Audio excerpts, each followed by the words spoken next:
사실 개인적으로도 세미나를 조금 해봤는데 이렇게 좀 집중력 있게 정성을 모아주셔서 강의하는 재미도 좀 나긴 납니다. 그런데 여러분들 좀 알아주시면 좋겠는데 저도 최선을 다해서 강의하고 있습니다.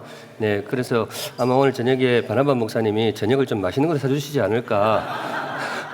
고 스태미나식으로 사주시지 않을까. 그런 계획 있습니까? 예, 있습니다. 그러면 진을 다 빼서 강의해 보도록 하겠습니다.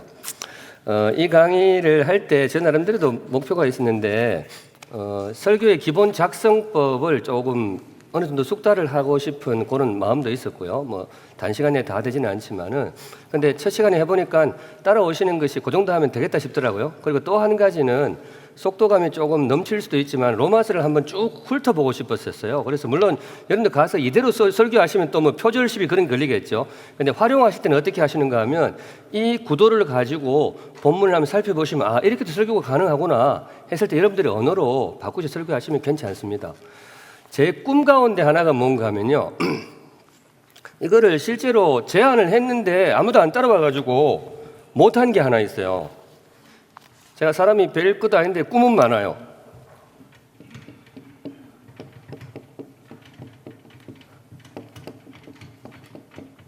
이게 제 꿈이에요. 이게 그냥 이게 말이 될지 모르겠는데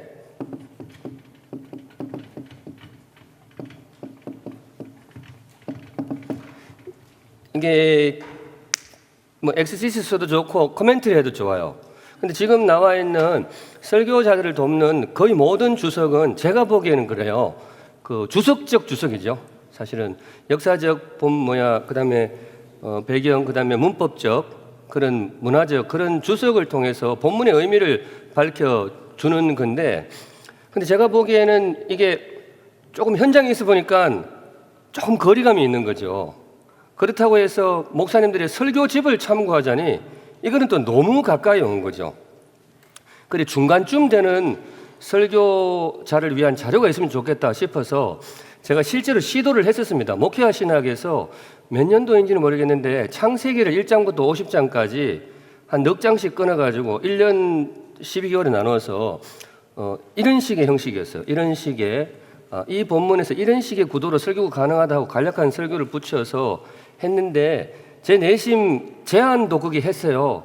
우리 전국에 계신 모든 설교학 교수 여러분 이러면서 물론 그렇게까지 완전히 자세하게 쓰진 않았지만은 이런 영역이 개척이 되었으면 좋겠습니다. 왜냐하면 현장 설교자들이 본문 연구하시는 모든 걸 작업하기가 너무 벅찹니다. 그리고 주석적인 언어를 그건 학자의 언어이기 때문에 현장 설교자의 언어로 바꾸는데 에너지가 좀 많이 듭니다. 그래서 요 중간쯤 되는 그러니까 설교학자들이 그 주석책을 잘 읽고 이런 식의 설교도 가능하다 샘플로 던져주면 그대로 하라는 것이 아니고 이런 식의 흐름도 가능하구나 그 중에서 참고도 하면서 하면 훨씬 좋지 않겠나 했는데 안타깝게도 아무도 제 목소리를 안 들어주셔가지고 그래 나중에 좀 은퇴하고 나서라도 써야 되나 이렇게 생각을 하고 있는데 그런 의미에서 소위 주석적으로 쭉 한 권을 읽어가는 것도 의미가 있는데 이런 식으로도 한 권을 쭉 읽어가는 것도 의미가 있겠다 싶어가지고 속도를 좀 달려가지고 내일까지 한 2타임 정도 남았는데요. 어떻게 하든지 로마서 16장까지 달려보도록 하겠습니다. 그래서 제가 지금 이 말씀 드린 이유는 속도가 좀 빨라질 수 있으니까 여러분들이 잘 소화를 하시면 좋겠다는 양해의 말씀입니다. 로마서 강의 한 10쪽 복음을 나타내는 그릇 처음이니까 한번 연습해 보겠습니다. 로마서 5장에서 8장까지는 제가 이 그릇에 대한 내용을 생각했어요. 1장부터 4장까지 소개된 그 예수 복음, 이신칭이 믿음으로 통해서 은혜로 받는 그 구원, 그 복음을 우리가 어떤 마음으로 받을 것인가, 어떤 그릇에 담아낼 것인가, 이런 초점으로 볼 때에 잘 정리가 되었던 것 같아요. 일단 제목을 한번 보겠습니다. 그릇 1번, 복음을 뭐예요? 누리라 이겁니다. 원래 잡으려고 했던 제목은 누림의 그릇입니다. 복음을 받는다라고 할 때 우리가 어떤 자세로 복음을 받을 것이냐, 어떤 자세로? 누리는 거죠. 못 누리는 사람도 있어요. 못 누리는 사람 특징, 과한 부담에 대한 열심이 있어요. 그 못 누린 사람의 전형적인 예가 누군가 하면 그 탕자의 비유에서 몇째 아들? 첫째 아들이에요. 누리지를 못해요. 그렇게 하면 복음이 아니고 짐이 되는 거죠. 네, 그런 내용들 좀 담아내고 싶었고요. 조금 이따 연습해 보고요. 그릇 두 번째 제목 같이 읽을게요. 시작. 예수 십자가의 거대함을 알라. 물론 요거는 이제 믿음의 그런 내용이기도 한데요. 여기 나와 있으니까 예수님이 충분히 나를 구원하실 수 있다는 어떤 확신의 그런 의미가 있었어요. 그런데 뒤에도 확신의 그릇이 나오기 때문에 제가 제목을 좀 바꿨던 거예요. 그런 내용이고요. 세 번째 제목 같이 읽어볼게요. 시작. 깨진 그릇에 은혜를 담지 말라. 복음을 받기는 받았는데 깨진 그릇이 있어요. 아까 말했던 제가 그 오전에 이야기할 때 예를 들어 잘못된 이단 구원파 쪽에 나는 이제 구원받았으니까 죄 지어도 되겠네. 이거는 제가 이름을 명명했죠. 이거는 복음을 담는 그릇 중에 어떤 그릇? 깨진 그릇. 깨진 그릇에는 복음이 담길 수가 없죠. 저는 그런 마음에는 복음이 들어올 수 없다라고 성도들에게 가르치고 싶었어요. 그래서 그 이름을 달았는데 남용의 그릇, 궤변의 그릇. 조금 이따 한번 보겠습니다. 그런 내용이 있고요. 다음 페이지. 어떤 그릇에 복음을 담아낼 것인가? 그리스도와의 연합. 복음을 받는다는 것이 단지 믿음이 아니고 내 삶 자체가 그 영어로 하니까 훨씬 더 체감적으로 다가오더라고요. Union with Christ. 그리스도와의 연합을 추구하는 어떤 단지 구원받고 끝나는 것이 아니고 내가 정말 주님과 하나가 되고 싶다. 이런 거룩한 열망, 이런 열망에 그런 자세가 있을 때 정말로 복음이 우리 안에 크게 들어오는 것 같다. 그런 내용이라고 제가 판단한 거예요. 본문을 그렇게 접근을 했고요. 세 번째, 인생 알고 사는가. 이건 자유에 대한 내용인데요. 안에 보면 자유 이런 내용들이 있습니다. 그러니까 주인을 바꾸는 거죠. 복음은 뭐를 바꾼다고요? 주인을 바꾸는 거다. 그러면 우리는 주인이 없는 자유의 상태가 가능할까요? 제가 보기에 성경도 그렇고 보니까 가능하지 않더라고요. 나는 자유롭다고 생각하는 사람 대부분 누구의 종이 되어 있을까요? 악한 세력의 종이 되어 있는 거죠. 그런 뜻으로 담았어요. 그래서 어떤 면에서 이름은 주인의 그릇 이렇게 하려고 했는데 설교적인 접근이 그건 조금 딱딱한 것 같아서 인생 알고 사는 그렇게 했고요. 신앙 알고 믿는가 그런 6번인데요. 이거 나중에 빈칸 한번 채워보겠습니다. 신앙은 어떤 나에게 일어나는 변화를 수용할 자세를 가지고 있는 거죠. 신앙이 변화를 일으키지 않습니까? 근데 그게 좋은 변화일까요? 나쁜 변화일까요? 그러면 당연히 좋은 변화죠. 근데 이렇게 물어볼 수 있어요. 손쉬운 변화일까요? 부담스러운 변화일까요? 이게 굉장히 부담스러울 수가 있는 거죠. 그래서 복음 안으로 들어오지를 못해요. 그래서 복음을 받는다는 것은 나에게 일어나는 상당히 큰 규모의 변화를 기꺼이 받아들이겠다라고 하는 열린 마음이 있을 때 복음을 제대로 받아들일 수 있다. 그런 뜻으로 이렇게 잡았었고요. 7번 말씀 사용법. 복음을 받을 때는 결국 말씀에 집중하는 말씀 중심의 신앙을 할 때 정말로 복음이 안에 들어온다. 그런 내용들 뒤에 좀 담아내고 있고요. 한번 쭉 훑어보고 여러분들 나가보겠습니다. 다음 세에 신앙의 증표. 이 대목에 그게 나옵니다. 오호라 나는 권고한 사람이로다. 이거 가지고 사실 그 성경학자들 사이에 꽤 논쟁이 있었다더라고요. 여러분, 오호라 나는 권고한 사람이로다. 이거 사도 바울이 예수님 만났을 때 고백일까요? 예수님 안 만났을 때 고백일까요? 지금 답을 그렇게 좀 일관성 있게 해주시면 좋겠는데, 자, 한번 손 들어볼게요. 1번은 뭔가 하면 예수님 만나기 전이다. 믿음이 없을 때 고백이다. 2번 아니다. 예수님 진하게 만나고 난 뒤에 나온 고백이다. 자, 1번 손 들어주세요. 역시 이 퀸즈 뉴욕에 계신 목사님들은 이렇게 함정에 빠지지가 않아요. 보통 이 정도 하면 1번 좀 손 드는데 이거 2번이죠. 여러분, 오호라 나는 권고한 사람이로다. 이거는 굉장히 예수님을 깊이 만난 사람의 고백이라는 거죠. 그래서 제가 여기에 쓰려고 했던 게 뭔가 하면 사실은 탄식의 그릇이었어요. 근데 자꾸 그렇게 하니까 막상 그래서 바꿨습니다.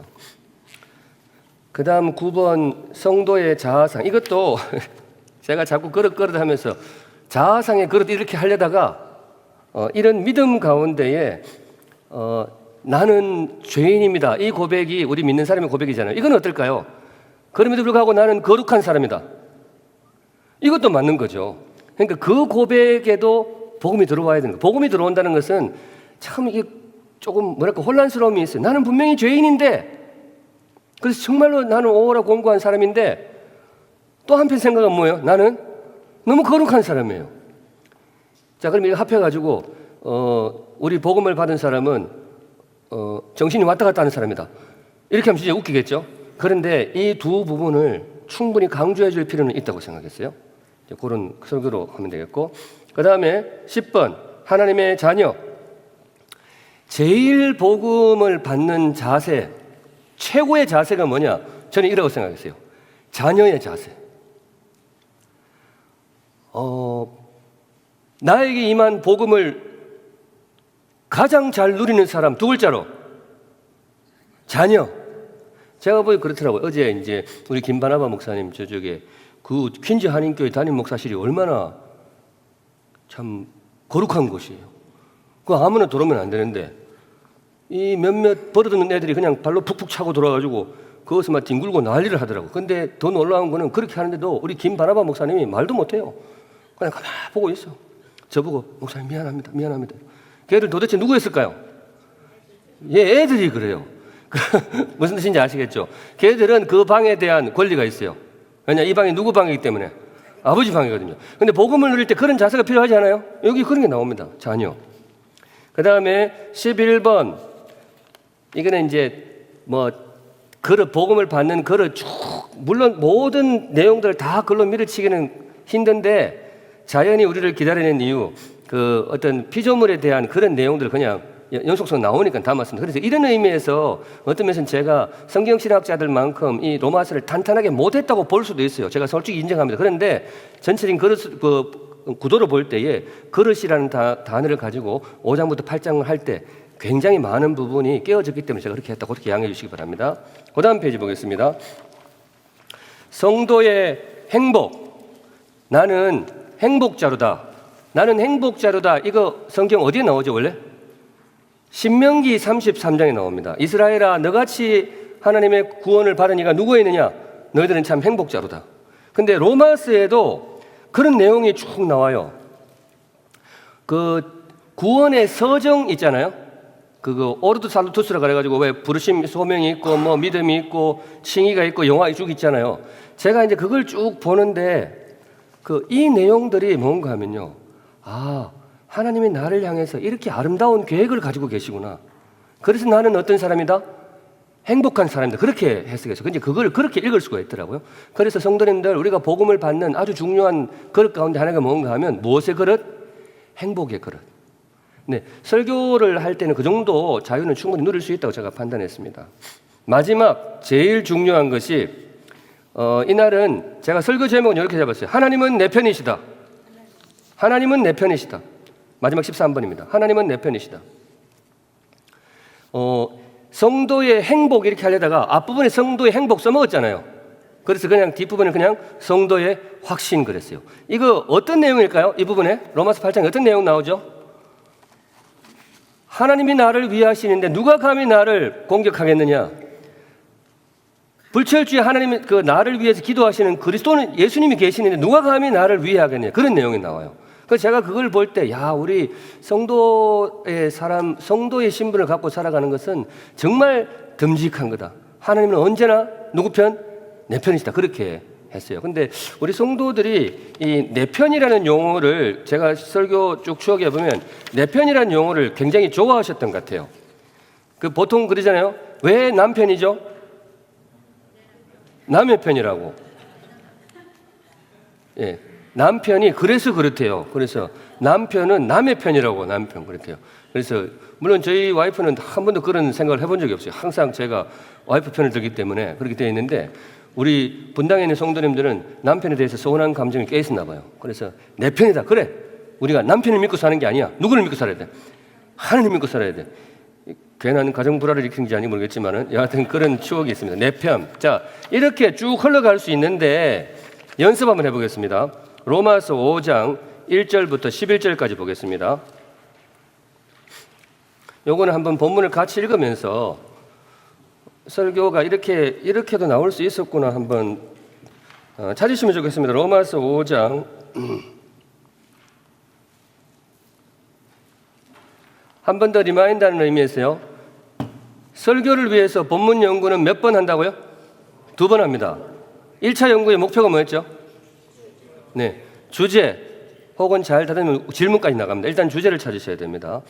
한번 해보겠습니다. 1절부터 11절까지 끊었죠. 같이 교독해 보겠습니다. 1절 제가 읽을게요. 그러므로 우리가 믿음으로 의롭다 하심을 받았으니 우리 주 예수 그리스도로 말미암아 하나님과 화평을 누리자.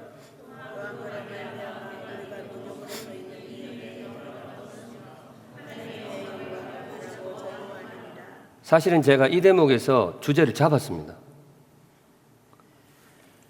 이 말씀이 저는 너무 좋았어요. 1절 마지막에 그리스도로 말미암아 하나님과 화평을 뭐예요? 누리자. 이게 굉장히 크게 들어왔어요. 근데 원문에도 약간 그런 뉘앙스가 있어요. 그래서 제가 확신을 갖고 누리자. 이걸 가지고 설교를 해야 되겠다고 가닥을 잡았던 것 같아요. 그러고 보니까 2절에 동사가 또 눈에 들어오잖아요. 무슨 동사죠? 즐거워하느니라. 복음을 누린다라는 게 무슨 말일까? 즐거워하는 것이다. 이렇게 나가면 되겠구나라고 대충 생각했던 것 같아요. 물론 나중에 실제 설교를 할 때 변화는 될 수 있지만은 제가 지금 강조하는 건 뭔가 하면 여러분들 설교를 위해서 본문 읽으실 때는 그냥 읽으시면 안 됩니다. 찾으셔야 돼요. 내가 오늘 뭐를 설교할 것이냐. 왜냐하면요, 우리는 그렇게 시간이 많은 사람이 아니에요. 어떤 분은 그래요. 선배 목사님들 중에, 특별히 우리 고신의 신실한 목사님들 중에 경건의 설교나 와가지고 이렇게 했어요. 목사가 설교 준비를 위해서만 성경을 읽는 것은 좋지 않다. 그냥 나에게 주시는 말씀을 읽는 시간이 있어야지 맨날 성경 펴가지고 설교 준비만 하는 것은 목사가 좋은 게 아니야. 그렇게 했는데 신대원 다닐 때는 저도 수긍을 했는데요. 죄송하지만은 저는 목회 현장에 들어가 보니까 그럴 여유가 없어요. 나를 위해서만 오롯이 성경을 읽을 여유가 잘 없는 거예요. 분주했어요. 그래서 버릇처럼 그렇게 된 것 같아요. 성경을 읽을 때는 본능적으로 뭘 생각하는 거예요? 설교를 생각하는 거죠. 저는 나쁘지 않다고 생각해요. 보통 올림픽 하면 귀가 이렇게 다 이렇게 눌린 사람들 있잖아요. 뭐 하는 사람들이죠? 레슬링 하는 사람. 저는 성경 펼치면 오로지 설교만을 생각하는 거 저는 눌린 귀라고 생각해요. 주님이 오시는 그날까지 그 직업병은 유지할 생각입니다. 적어도 그 부분에 대해서 예수님이 나무랄 것 같지는 않아요. 뭐 판단을 이렇게 남기고요. 자, 3절 계속해서 교독할게요. 다만 이뿐 아니라 우리가 환난 중에도 즐거워하나니 이는 환난은 인내를, 인내는 연단을, 연단은 소망을 이루는 줄 알미로다. 소망이 우리를 부끄럽게 하지 아니함은 우리에게 주신 성령으로 말미암아 하나님의 사랑이 우리 마음에 부은 바 됨이니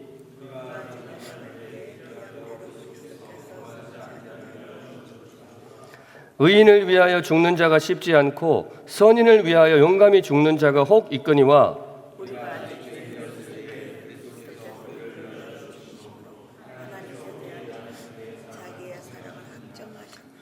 그러면 이제 우리가 그의 피로 말미암아 의롭다 하심을 받았으니 더욱 그로 말미암아 진노하심에서 구원을 받을 것이니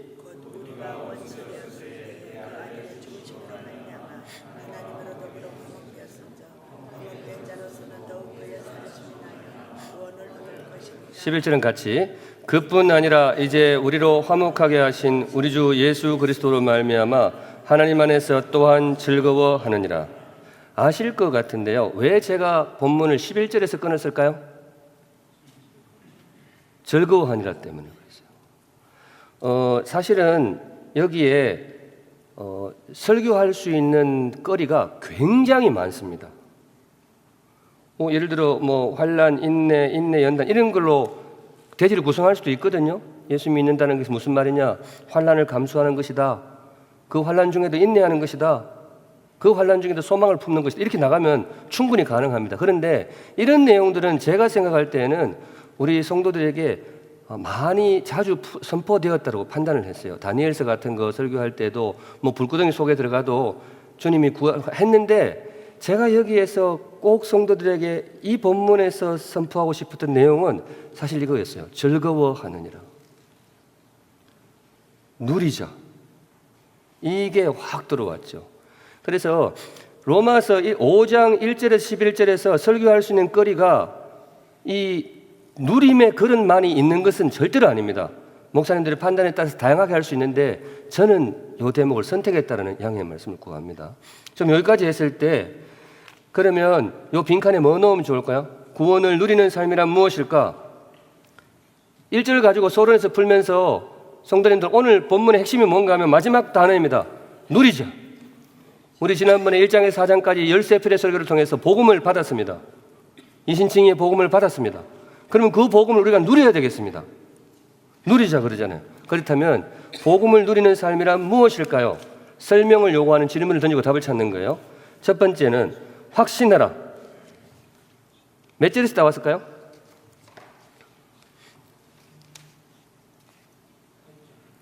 네, 맞습니다. 확정하셨느니라 8절에서 나왔습니다. 그럼 그 다음에는 뭐라고 썼을까요? 화목하라. 네, 화목하라도 괜찮을 것 같아요. 또 다른 분들 화목하라는 몇 절로 하면 될까요? 근데 그 화목은 사람들 사이 화목은 아니죠. 하나님과의 화목인데요. 네, 그런 내용입니다. 또 뭐 할 수 있을까요? 예, 제가 썼던 내용은 그거입니다. 기뻐하라였어요. 제가 이 본문을 끊을 때 제 가슴에 확 들어왔던 단어가 있다 그랬죠. 뭐예요? 즐거워하라였어요. 저는 이게 여러분 제가 신앙 배경이 고신이잖아요. 고신은 신앙생활은 즐거우면 안 돼요. 신앙생활은 어때야 돼요? 헌신해야 돼. 헌신. 그리고 가끔 주일날 설교 가서 꾸지람 듣고. 근데 로마서가 가르치는 복음은 그게 아니랬어요. 즐거워하라. 근데 즐거워하라 그러니까 운이 안 맞더라고. 운이 확신하라 했으면 그 다음에 기뻐하라 그걸 넣고 싶었어요. 즐거워하라고 해도 좋습니다. 다시 설교하면 지금 이야기하면서 보니까 즐거워하라가 더 나은 것 같기도 하고 문구 그대로 때려줍니다. 보시라고 성도님들 로마서 5장에 바울이 2번이나 선언하는 동사가 있어요. 이게 신앙생활이에요. 즐거워하세요. 그리고 돼지 3번 뭐라고 썼죠? 환난 중에도. 이건 어디에 들어갔을까요? 네, 환난 중에 인내는 연달록이 나와 있잖아요. 이게 왜 나왔을까? 제가 생각한 거죠. 사도 바울의 글 구조를 잘 보세요. 즐거워하라 즐거워하라 양쪽에 때려놓고 가운데 뭐 넣으세요? 환난 넣은 거죠. 그러니까 로마에 있는 성도들도 굉장히 어려움 중에 있었잖아요. 성도님들 신앙생활이 뭐냐? 우리가 복음을 누려야 되는 누리는 삶이 뭐냐? 기뻐하는 거예요. 근데 그 기쁨의 근원은 예수님이 내가 죄인 되었을 때 나를 구원해 주셨다. 그걸 확신하는 것이 복음을 누리는 것이고, 근데 그 확신 때문에 기뻐하는 거예요. 즐거워하는 거지. 그런데 이 즐거움을 환난조차도 흔들 수가 없는 거죠. 이게 복음을 누리는 겁니다. 라고 저는 선포를 했는데 판단은 항상 목사님들께 맡깁니다. 참고해 주시면 좋겠습니다. 두 번째, 로마서 5장 12절부터 21절에 이 내용이 나와요. 굉장히 이게 어려운 난해 본문 중에 하나인데요. 한 사람으로 말미암아 죄가 세상에 들어왔다 그랬잖아요. 한 사람 이름이 아담이죠. 그런데 이게 왜 들어왔을까?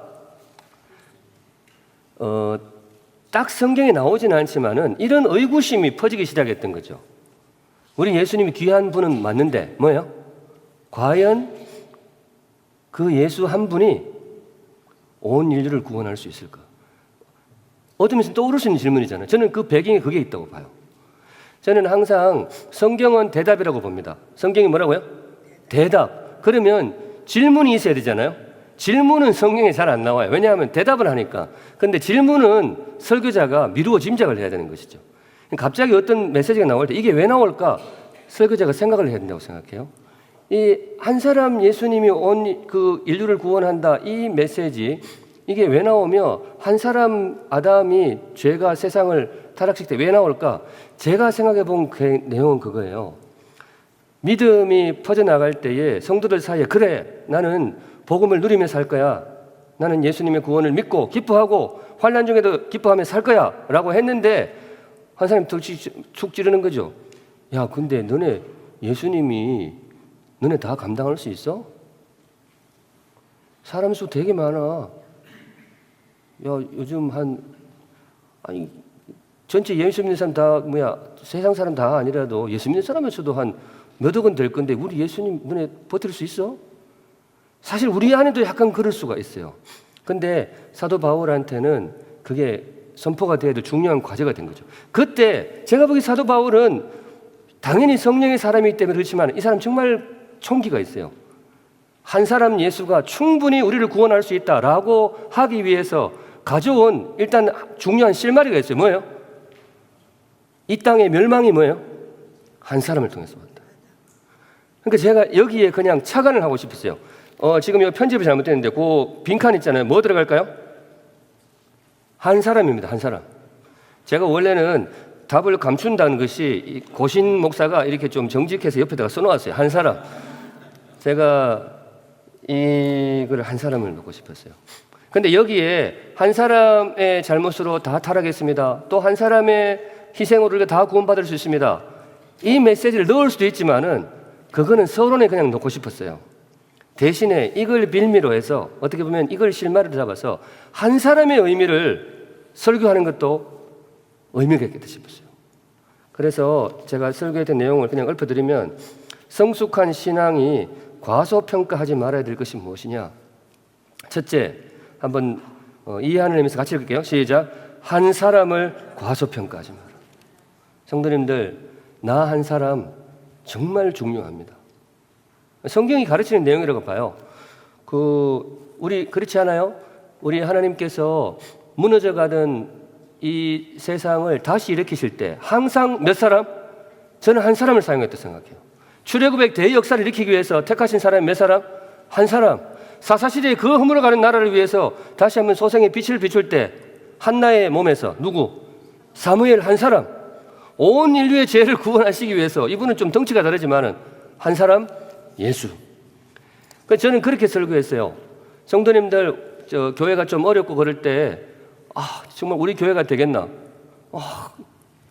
된다고. 누구만 변화되면. 그럴 때는 이제 제가 그렇게 해요.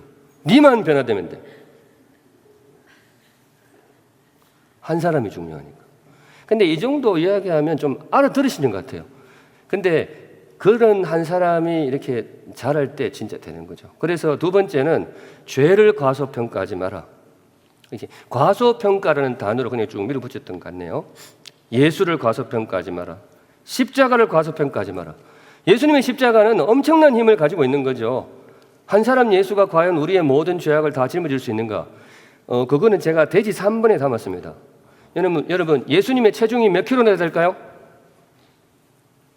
이거 맞추시는 분에게는 제 직권으로 오늘 등록비 환불해 드리겠습니다. 예수님의 체중 125파운드요? 160파운드. 네, 저는 너무 감사해요. 이렇게 대답해 주시니까 얼마나 감사한지 모르겠어요. 125파운드. 예수님의 체중 160파운드.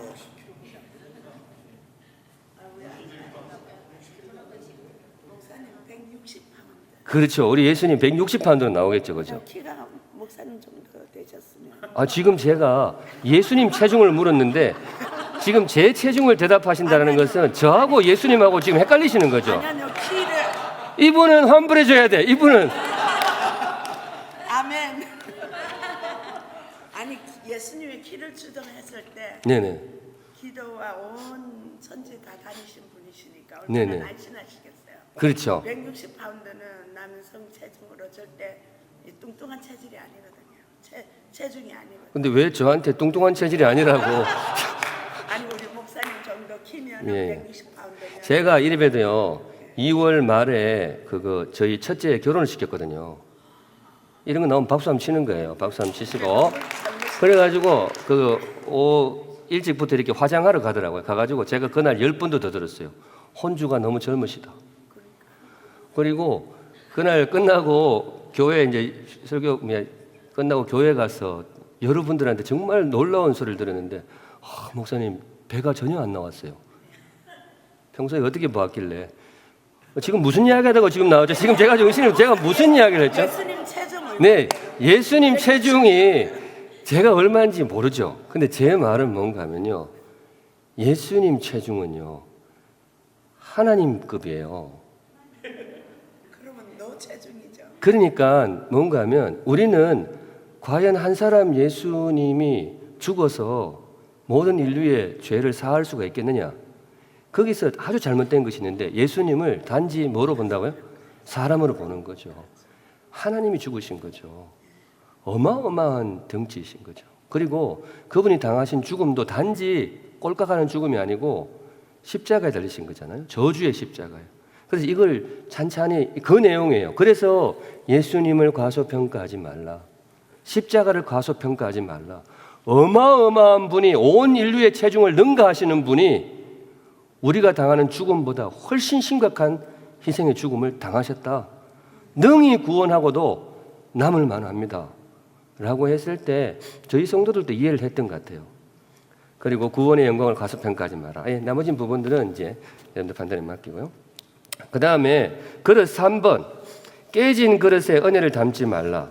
여기 보면요 6장 1절 한번 볼게요. 이 참 사람들이 정말 이거는 이 표현밖에 안 돼. 참 싸가지가 없어요. 6장 1절 한번 보세요. 6장 1절 같이 읽습니다. 시작. 그런즉 우리가 무슨 말을 하리요? 은혜를 더하게 하려고 죄에 거하겠느냐? 이게 무슨 말인 것 같으세요? 은혜 받으려고 죄를 짓겠느냐. 그러니까 조금 더 해보세요. 이 질문이 사실 이게 뭔가 하면 그 소크라테스 이후로 가르칠 때 스스로 질문을 던지고 답변하는 문답식 교육을 이 사도 바울이 잘 알았던 거죠. 사도 바울이 그 헬라식 수사학에 굉장히 권위자잖아요. 그러니까 이 방법을 쓰는 거예요. 사람들 사이에 떠도는 암묵적인 질문을 이렇게 부각을 시켰어요. 그게 1번이에요. 1절이에요. 그런즉 우리가 무슨 말을 하리요? 은혜를 더하게 하려고 죄에 거하겠느냐? 참 사람들이 진짜 이거는 싸가지가 없어요. 예를 들면 뭔가 하면 나는 어차피 주님의 은혜를 받아야 돼요. 은혜의 크기는 뭐에 비례한다? 네, 용서받은 죄에 비례한다. 그래, 예수님 나한테 크신 은혜를 주게 하려면 내가 뭐예요? 죄를 더 지어야지. 그래야 은혜가 더 커지지. 이런 인간을 뭐라고 부를까요? 싸가지 없는 인간이에요. 막 통하기 시작했어요. 근데 이것이 굉장히 투박한 것 같지만은요, 우리 사람들 마음속에 은연중에 있는 거죠. 그러니까 구원파에 넘어가겠죠. 근데 이게 논리적으로 치면 틀린 말이 아니에요. 논리적으로 치면. 그러니까 적어도 복음은 논리의 그릇에 담기는 건 아니에요.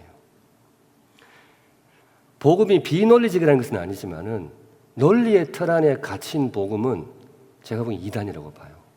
제가 이제 신학교에서 배웠던 여러 가지 배움 중에 참 저에게 큰 교훈이 되었던 한 문장이 있는데요. 조직신학 교수님이 수업 시간에 이렇게 말씀하셨어요. 모든 이단은 논리적이다. 그러니까 젊은 사람들이 빠져요. 이단들은 굉장히 논리적이에요. 체계가, 시스템 체계가 굉장히 그 원리 강론 이런 거 들으면 혹한데요. 굉장히 논리적이에요. 그런데 그 교수님이 하신 말씀이 있어요. 모든 이단은 논리적인데 복음은 논리에 갇히지 않는다. 그걸 알아야 대처를 할 수 있다는 거죠. 근데 이것도 그 가운데 하나예요. 근데 이런 마음들을 어떻게 해야 될까? 제가 이거를 그렇게 담았어요. 주의 은혜를 담아내지 못하는 깨진 그릇이 무엇인가? 첫째, 무슨 그릇? 남용의 그릇. 이게 남용의 그릇이라고 생각했어요. 이건 복음을 남용하는 거죠. 구원의 은혜를 남용하는 거죠. 자, 궤변의 그릇 하나 있습니다. 읽으시면서 1절부터 18절 사이에 제가 몇 절 가지고 궤변이라고 했겠는지를 한번 찾아보시면 감사하겠습니다.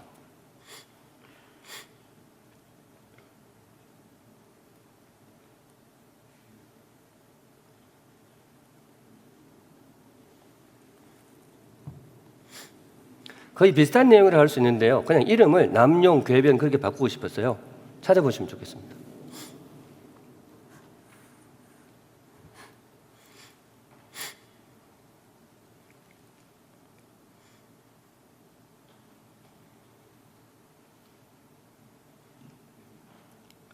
그럼 이미 제가 언급했던 내용이기도 하네요. 몇 절이죠?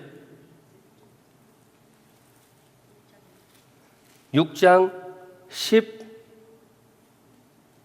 15절입니다. 15절 같이 읽을게요. 시작. 그런즉 어찌하리요 우리가 법 아래에 있지 아니하고 은혜 아래에 있으니 죄를 지으리요 그럴 수 없느니라. 이게 이제 소위 그 구원파의 극단적인 논리겠죠. 그죠?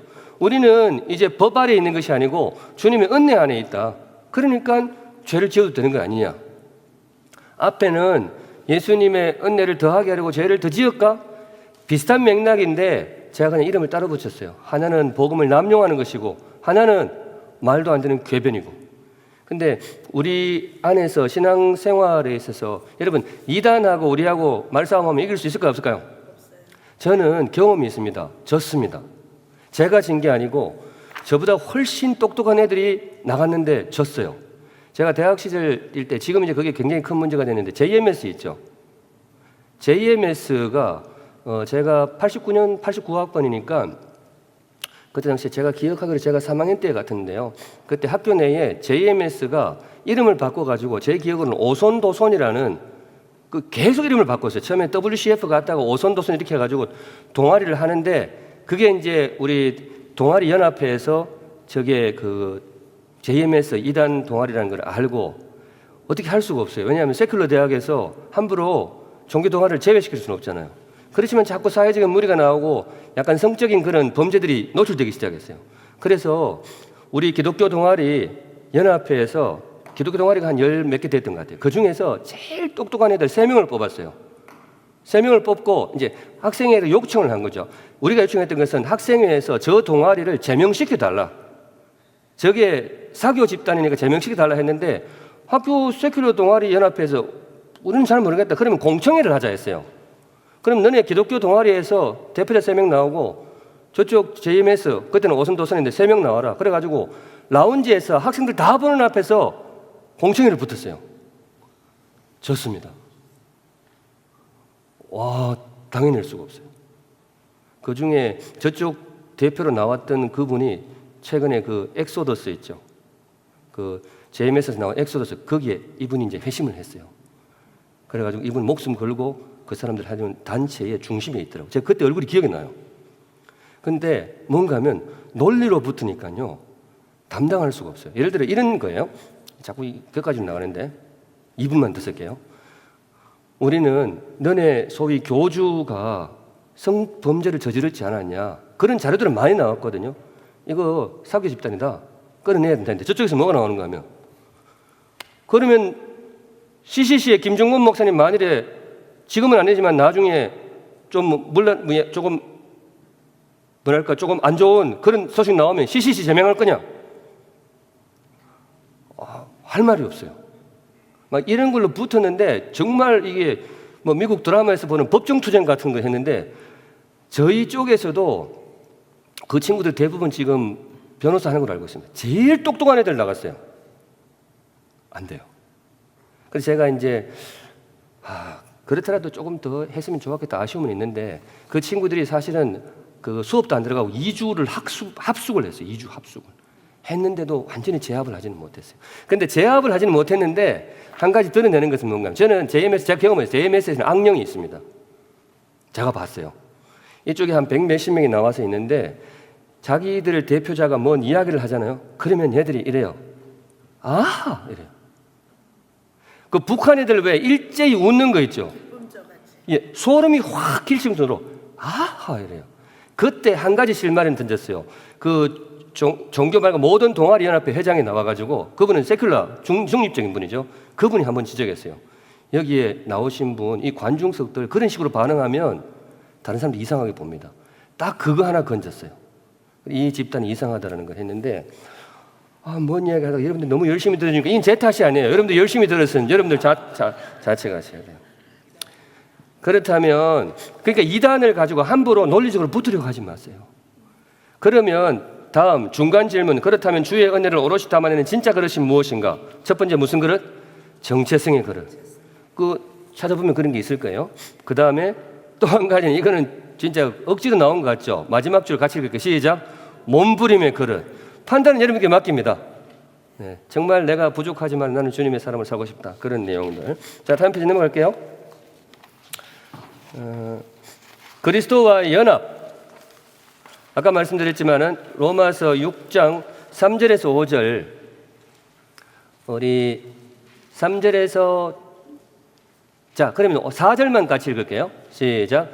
그러므로 우리가 그의 죽으심과 합하여 세례를 받음으로 그와 함께 장사되었나니 이는 아버지의 영광으로 말미암아 그리스도를 죽은 자 가운데서 살리심과 같이 우리로 또한 새 생명 가운데서 행하게 하려 하심이라. 5절. 만일 우리가 그의 죽으심과 같은 모양으로 연합한 자가 되었으면 또한 그의 부활과 같은 모양으로 연합한 자도 되리라.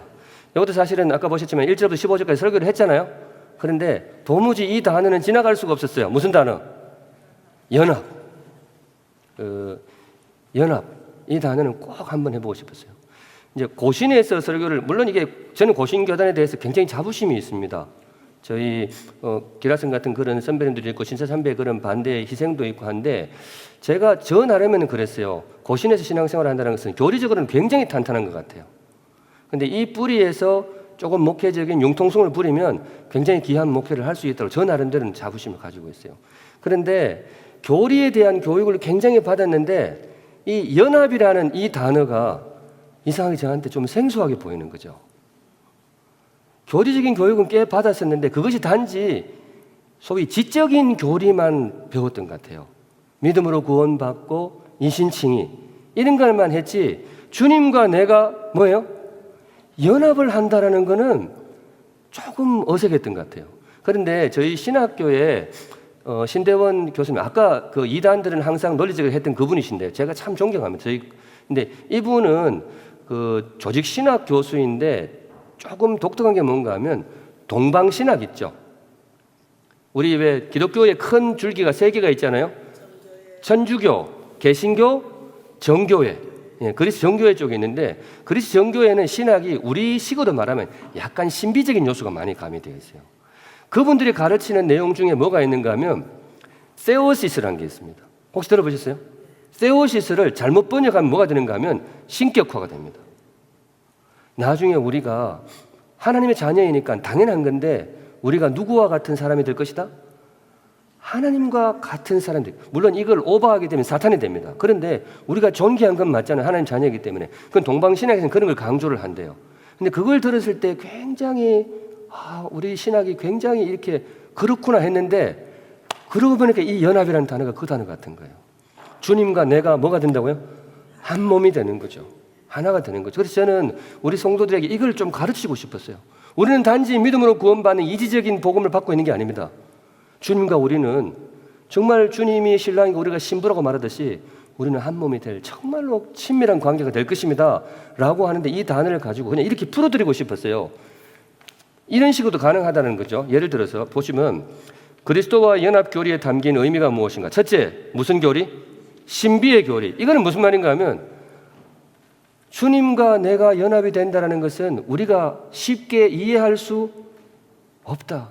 신비의 언어이다. 그런데 이 언어가 무엇을 추구하는지를 성도님들 한번 상상해 보세요. 우리가 알고 있는 신앙보다 신앙은 실제로 굉장히 깊을 수가 있습니다.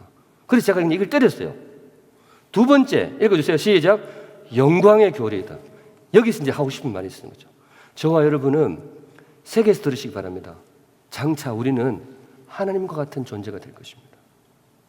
지금 우리의 몸보다 훨씬 더 영화롭고 지금 우리의 상태보다 훨씬 존귀한, 제가 지금 이단입니까? 아니잖아요. 그거를 이 연합이라는 단어로 조금 충분히 평소보다 좀 과하게 풀어드리고 싶었어요. 저에게도 큰 은혜가 되었기 때문에. 그리고 세 번째는 이게 뭐라고요? 구원이다. 우리의 구원은 단지 지옥 가던 사람이 천국으로 오는 게 아니다. 인간이 하나님의 자녀가 되는 것이다. 심지어 그분과 영원한 친밀감을 누리는 것이다. 그런데 그러고 보니까 많은 기독교 사상이 그걸 가르치고 있더라고요. 그래서 우리 성도들에게도 이걸 한번 눈에 띄워드리고 싶었고, 마침 그날이 돼지 4번을 보세요. 마침 그날이 뭐 하는 날이었을까요? 성찬식이었습니다. 그래서 성찬을 통해서 우리는 주님의 몸을 봤습니다. 하니까 되게 살더라고요. 자, 여기서 퀴즈. 하필 이날이 성찬이었을까요? 아니면 이날 성찬을 맞췄을까요? 맞췄죠.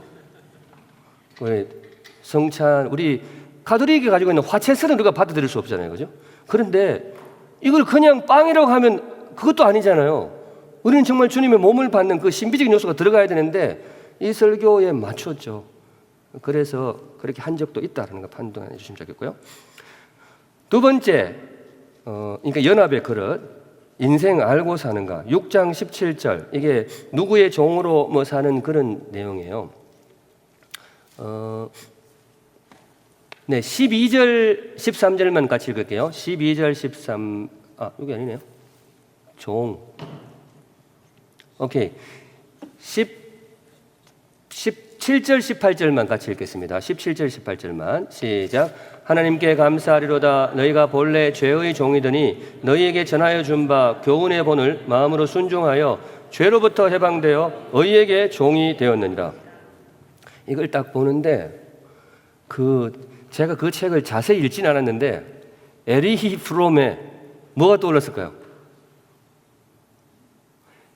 저 사실 독서량이 그렇게 많지는 않습니다. 그런데 제목 딱 보면 이렇게 확 꽂히는 거는 제가 끄적이는 봤거든요. 에리히 프롬 맞을 건데? 그거 말고 그럼 저자가 틀렸으면 이거 지워주세요. 이게 참 무식해가지고 자유로부터의 도피. 에리히 프롬 아닙니까? 죄송합니다. 근데 앉아 계신 분들도 대부분 저하고 비슷한 수준인 것 같아서 그게 뭔가 하면 인간이 자유로부터의 도피. 인간은 본능적으로 누군가에게 거칠게 말하면 종이 되기를 원해요. 자유를 누릴 수 있는 용기가 없어요. 근데 생각해보면 맞아요.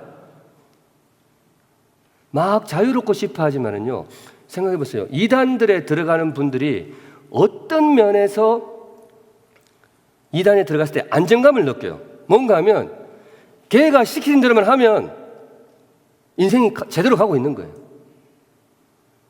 사실 젊은이들도 그쪽에 많이 빠져듭니다. 운동권 데모 하시는 분들 있잖아요. 저도 친구들 좀 있기 때문에 그분들이 굉장히 자유로운 것 같죠? 아니에요. 그 조직 속에 들어가면 그 조직 시스템으로 돌아갈 때 그분들도 거기서 안정감을 느끼는 거죠. 그러니까 제가 꼭 이게 얘가 맞는지 모르겠지만 인간은 본능적으로 무언가에 고상하게 말하면 소속되기를 원하고 본능적으로 누군가의 지배를 받기를 원해요. 그런데 이게 왜 그러느냐? 이게 당연한 인간의 본성이에요. 인간은 창조주가 아니고 뭐예요? 피조물이거든요. 피조물은 어쩔 수 없어요. 그래서 이 내용도 거기에 있어요. 17절에서 제가 17절, 18절에서 인상 깊게 본 거 뭔가 하면 인간의 운명은 두 개밖에 없어요. 찾아보세요. 죄의 종 아니면 의의 종이에요. 여기 없는 게 있어요. 세 글자 아니면 두 글자. 자유. 나는 자유롭다고 생각하는데 바울이 이야기하는 건 뭔가 하면 보통 인간이 자유롭다고 생각할 때는 누구의 종이 되어 있는 걸까요? 죄의 종이 되어 있는 거죠. 저는 그거라고 봐요. 그런 의미에서 인생이란 무엇인가, 성경이 가르치는 인생의 진실은 무엇인가. 첫째, 인생은 뭐예요? 종이다. 이 정도는 충분히 일반적인 사상 가지고 커버해 올 수 있는 것 같아요. 인생이란 자체가 그런 본능이 있습니다. 두 번째, 2번 같이 읽을게요. 시작. 자유가 항상 행복한 것은 아니다. 우리가 자유를 추구하지만은 자유가 주어질 때 굉장히 불안해하는 게 있어요. 왜냐하면 본능적으로 우리는 무언가에 소속되기를 바라는 거죠. 제가 이제 이런 거 설교할 때 했던 것은 여러분, 우리가 정말로 자유롭다면 중력에서 자유로우면 어떻게 될까요? 그러면 영화 그거 보셨어요? 그래비티? 그러니까 이게 뭐랄까 좀 언어가 그 청중에 이렇게 맞아야 되는데 제가 잘했는지 뭔지 모르겠어요. 하여튼 그런 거였어요. 그 다음 세 번째 같이 읽을게요. 시작. 참된 자유는 진정한 주인을 만남에 있다. 괜찮습니까? 네, 저는 그렇게 본문이 그걸 가르친다고 봤어요. 마지막 네 글자 뭐는 없다. 모르면 송비전 목사님. 중자로 시작하고 대자로 끝나고. 중간지대. 배지훈 목사님 지금 들여놓지 말아야 할 곳에 발을 들여놓았어요. 이제부터 송비전 목사님은 자유예요. You are free to go. 제가 했던 것은 중립지대는 없다 이렇게 했어요. 똑같죠. 사람은 우리가 그런 게 있다고 생각해. 나는 의의 종도 아니고 죄의 종도 아니고 나는 나야. 우리는 그렇게 생각하지만 성경은 그런 게 없어요. 인간이 선택할 수 있는 길은 딱 두 가지밖에 없어요. 죄의 종이 되거나 의의 종이 되거나. 여러분들 설득력 있게 설명하면 충분히 수긍되리라고 봐요. 정말 자유롭고 싶어 하십니까? 주님의 종이 되십시오. 그게 진짜 우리에게 참된 자유를 줄 것입니다. 뭐 그런 내용의 설교였던 것 같아요. 자, 7장으로 넘어가 보겠습니다. 좀 속도감이 있어도 이해를 해주시고요. 7장에는 이겁니다. 7장 요거는 같이 한번 읽어보겠습니다. 7장 1절부터 몇 절까지죠? 6절까지 교독하겠습니다. 형제들아, 내가 법 아는 자들에게 말하노니 너희는 그 법이 사람이 살 동안만 그를 주관하는 줄 알지 못하느냐?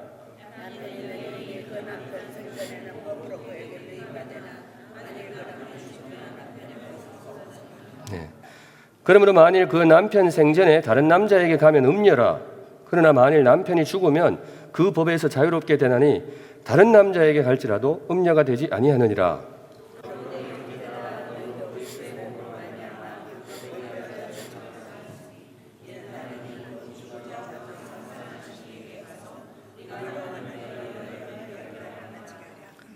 우리가 육신에 있을 때에는 율법으로 말미암는 죄의 종욕이 우리 지체 중에 역사하여 우리로 사망을 위하여 열매를 맺게 하였더니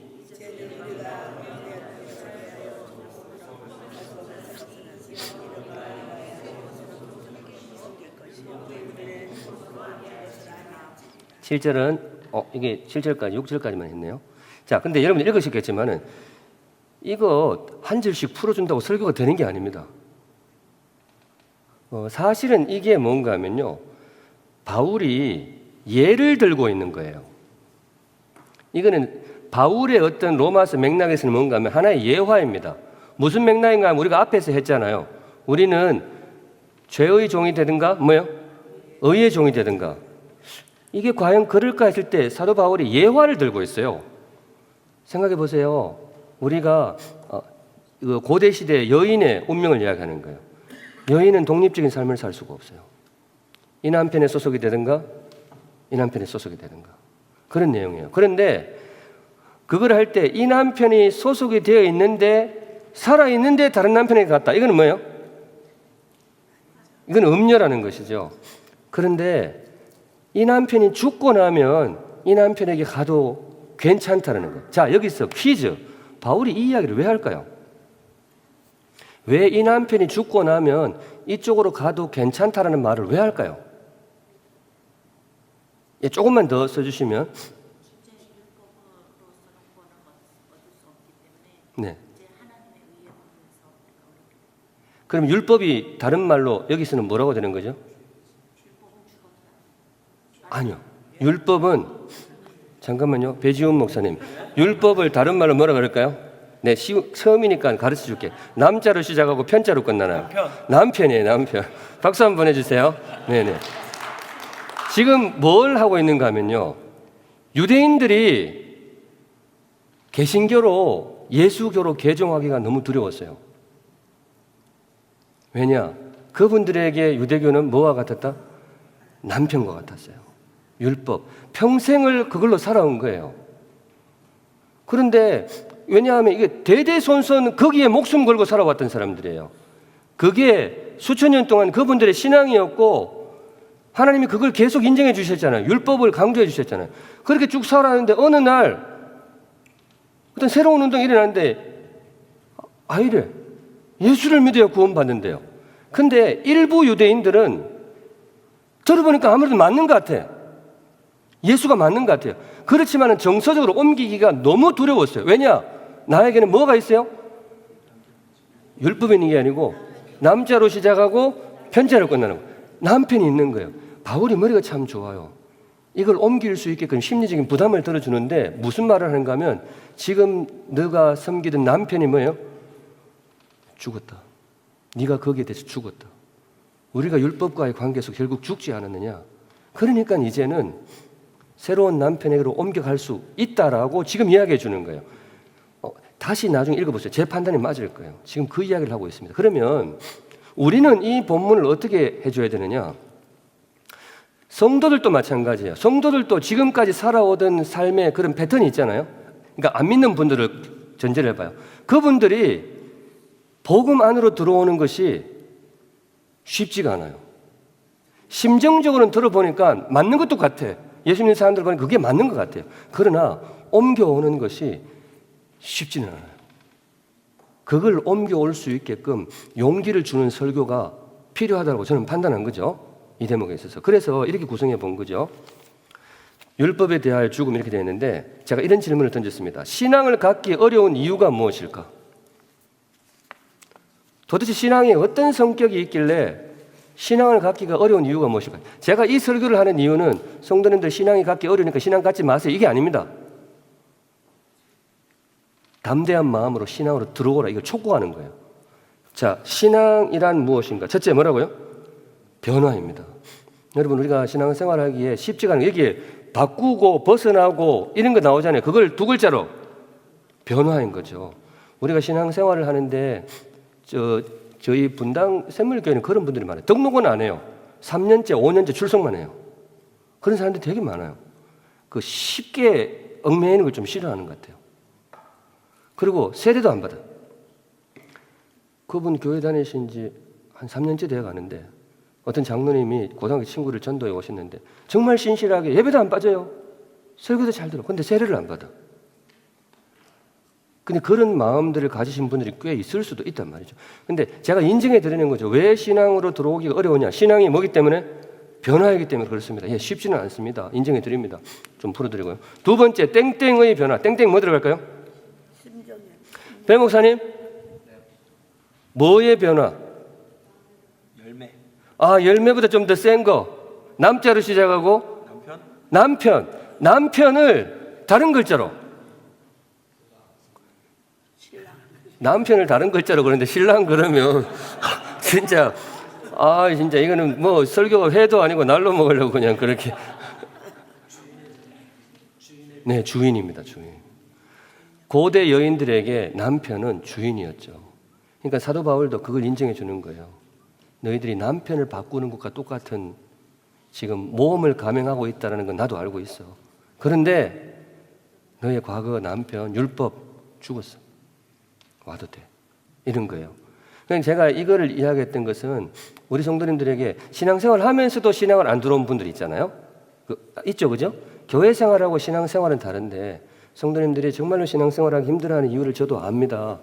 신앙은 변화입니다. 그런데 액세서리 하나 바꾸는 게 아니에요. 벽지 색깔 바꾸는 게 아닙니다. 내 삶의 주인을 바꾸는 겁니다. 그러니까 정말로 두려운 변화죠. 그런데 성도님들 담대하게 바꾸시기 바랍니다. 그게 신앙이고 그게 구원입니다. 뭐 그렇게 설교를 했던 것 같아요. 3번, 이제 이게 하고 싶은 말이죠. 3번 같이 읽을게요. 시작. 놓칠 수 없는 영광스러운 변화. 제가 무슨 말 할지 여러분들 아시겠고요. 그렇기 때문에 두려워도 들어오세요. 이렇게 하는 겁니다.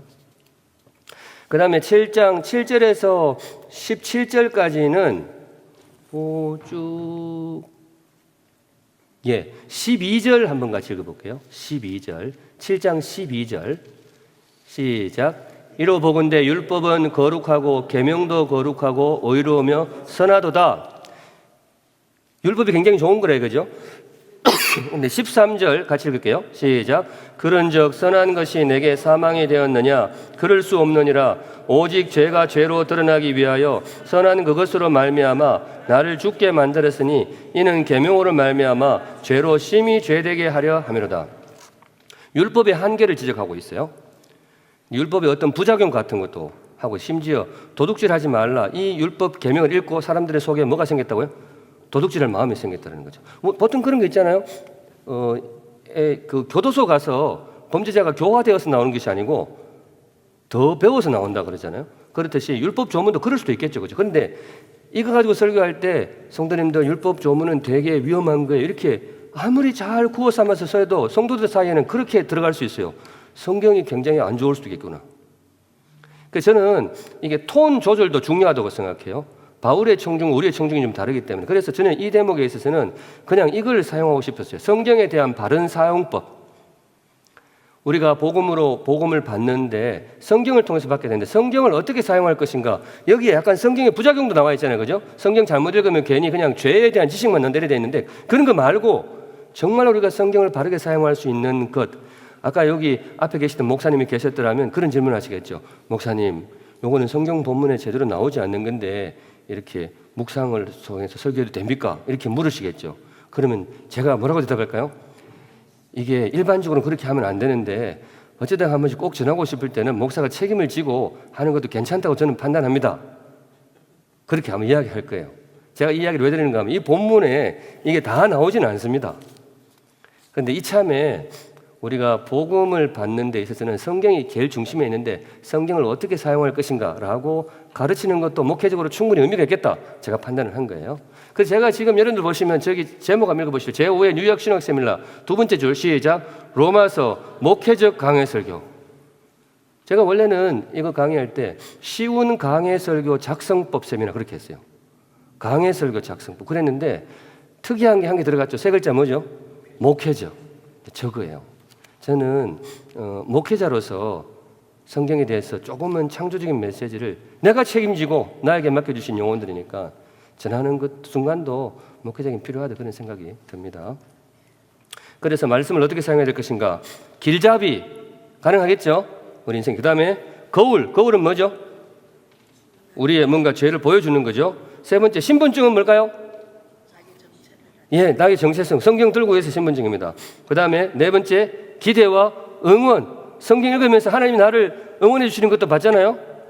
마지막 다섯 번째 같이 읽어요. 시작. 하나님과의 교제. 하나님을 만나고 싶어요. 하나님과 대화하고 싶어요. 우리 하나님 나중에 그 소리 들으면 굉장히 기분 나쁠 거예요. 나는 늘 너 앞에 있었고 나는 늘 너에게 말하였다. 그게 뭐겠어요? 말씀이라고 믿습니다. 그렇게 설교를 했고요. 다음 페이지 볼게요. 자, 신앙의 정표. 지금 로마서 5장에서 8장까지는 제가 이제 큰 타이틀 달았던 것이 복음을 받는 그릇이거든요. 그릇 중에 제가 아까 말했어요. 탄식의 그릇도 하나 있다고. 요절이 몇 절일까요? 거기 나와 있잖아요. 7장 23절 4절을 같이 읽어보겠습니다. 23절 24절 시작. 내 지체 속에서 한 다른 법이 내 마음의 법과 싸워 내 지체 속에 있는 죄의 법으로 나를 사로잡는 것을 보는도다. 오호라 나는 곤고한 사람이로다. 이 사망의 몸에서 누가 나를 건져내랴. 실제로 저는 도무지 이해가 안 되는데 신약 학자들 사이에 한때는 논쟁이 있었대요. 오호라 나는 곤고한 사람이로다. 이게 바울이 예수님을 만나기 전에 고백이었을까 아니면 만난 후에 고백이었을까. 근데 실제로 이걸 고민한 신약학자가 있었으려 그 정도 수준 낮은 신학자가 있을까 생각이 되는데 그래도 있었다니까. 근데 누구나 다 알지만은 탄식하는 거 아무나 탄식하지 않아요.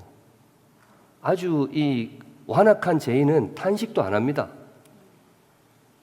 제일 내가 죄인입니다. 회개 제일 많이 하시는 분들이 누구일까요? 제일 괜찮은 분들이 그렇게 해요. 그리고 실제로 그런 분들이 제일 자기가 부족하게 보이는 거죠. 그래서 나는 오호라 나는 곤고한 사람이로다. 이건 정말 신앙의 중요한 정표라고 믿는 거죠. 이거를 어떻게 설교해내야 될 것인가?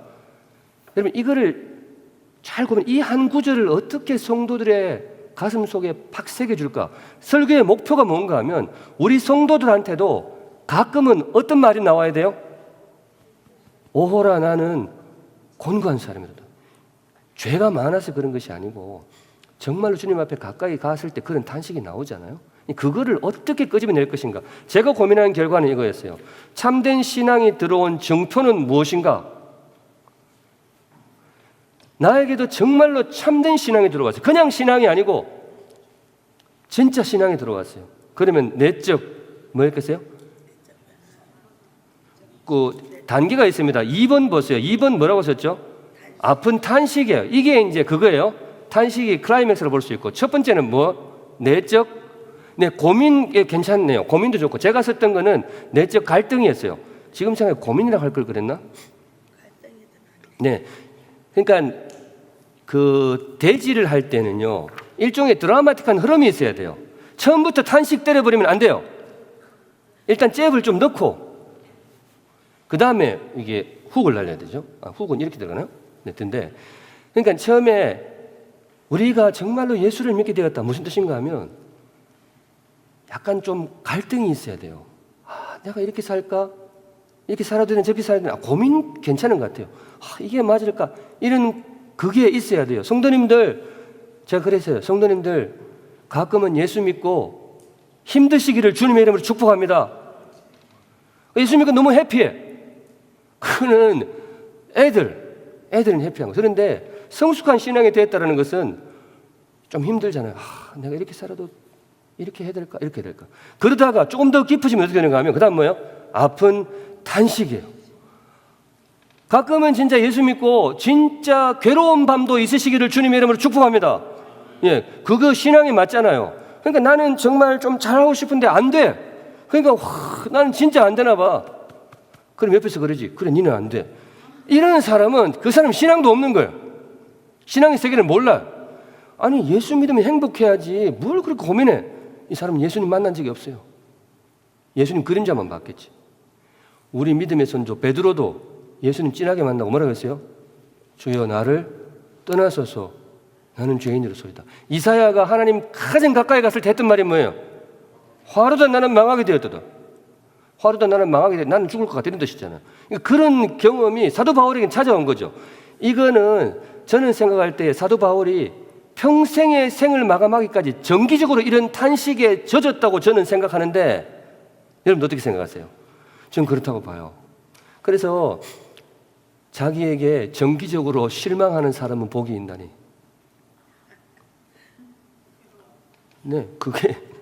근데 돼지 3번이 없으면 앞에 게 조금 그래요. 돼지 3번이 뭐죠? 이유 없는 희망. 이거 바울이 그래요. 24절 이 사망의 몸에서 누가 나를 건져내려 했잖아요. 근데 25절 보세요.